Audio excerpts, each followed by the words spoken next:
Welcome to Nerf&Turf. I'm Andrew, and on today's episode of Nerf&Turf, we're going to be going over my newest mod.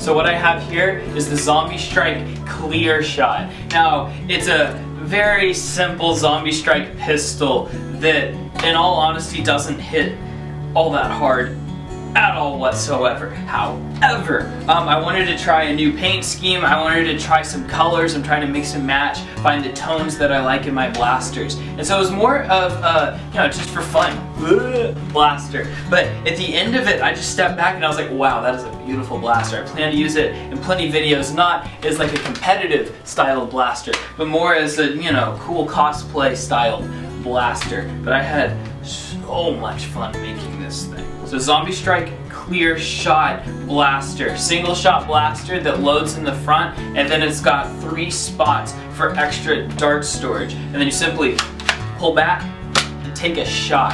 And it usually comes with a scope, but this one doesn't because the thrift store I was at, they didn't have the scope with it. So I didn't complain, took it, and man, I'm having fun with it. I want to say I got this for 99 cents because they thought it was broken, and I was able to take it home, fix it up, and no, it's not shooting hard, but it's shooting, and it looks really sweet, so I was so excited by this blaster. So what I did with the paint scheme was I took the base color that I had done on the Arctic, and then I took a lighter toned bluish green color, and I painted the handle like that to make it look like it was a 2 separate part blaster. So the handle was its own part, and at the top was its own part, working with tape and that kind of thing. And I was just really hoping the colors didn't clash.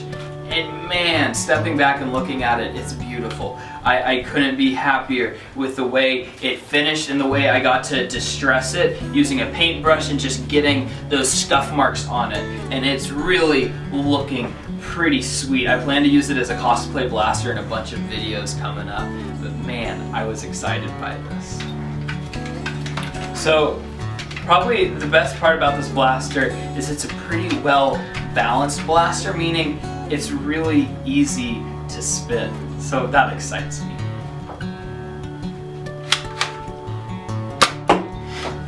So something else I should point out about this blaster is that the front usually has a large orange tip on it, and that is vital. I kept that in the screws because if I ever want to take this out of my shed or out of my house and use it as a war, I'm gonna need that giant orange barrel because no, it's bright blue, it's not gonna look like a real gun, but I don't want to run that risk.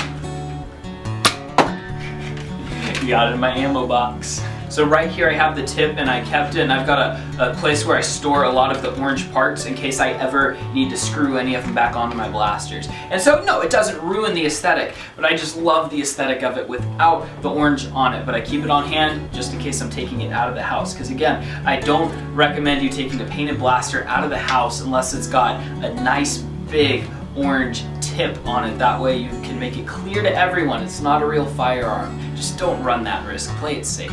No, but after I finished it the other night, I just took it in to my wife and we were just looking at it going, wow, that's a pretty nice looking blaster. Like, not in a prideful way, but I had so much fun on this, and I was really proud of the way it looked at the end of it.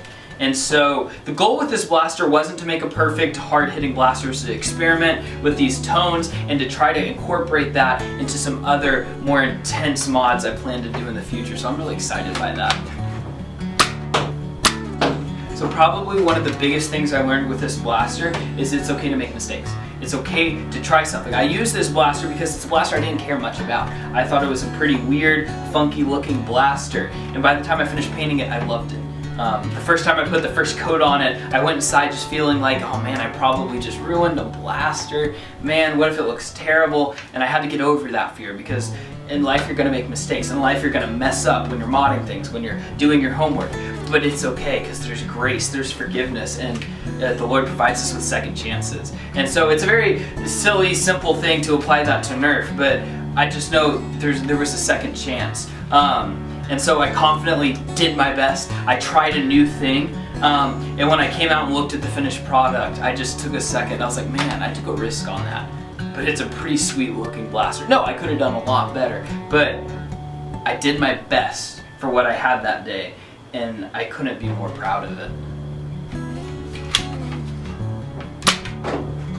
Ooh, that's 2 in the box. So yeah, that's basically all I've got. It's not that intense of a mod. I didn't do any internals aside from lubing everything up and messing with the spring a little bit, but I couldn't quite find a spring that would fit in this and deliver some more hits. So I'm gonna keep looking into that. So keep your eyes peeled because I'm planning to do some new types of videos. I'm brainstorming right now, writing down ideas, choosing which ones I like best. So I'm probably going to be doing some very different videos coming up. Whether that be spontaneous Nerf wars around my campus, just running up, giving somebody a blaster and saying, all right, let's go. Whether it be that or whether it be doing some more contests. I don't know if I'm quite going to do a giveaway yet, but I'm planning to do a contest where I'm going to set up a gun range or a blaster range, and I'm going to shoot some targets in a certain amount of time, see how long it takes me, and then post that and then challenge somebody to try to beat that time, set up a similar course and beat that time. No, not because we want to prove who's the best, but just because it's fun. So let me know if you're interested in that. Let me know if you're excited about that. But just again, I want to encourage you, try some new stuff. You're gonna fail. I do suggest when you're working with paint and other chemicals, you check with your parents, you check with your guardian and make sure they're okay with it, make sure you understand all the safety precautions when it comes to working with electricity, when it comes to working with chemicals and paints. So just take care of yourself, be smart about it. I'm not saying do some stupid risks. I'm just saying have fun, try something new that you're not sure if it's gonna work. And give it a shot and see what happens. And then give it your best, that's all you can do. And just trust the Lord with the results. Get on out there and nerf your turf. Have a blessed day. Bye-bye.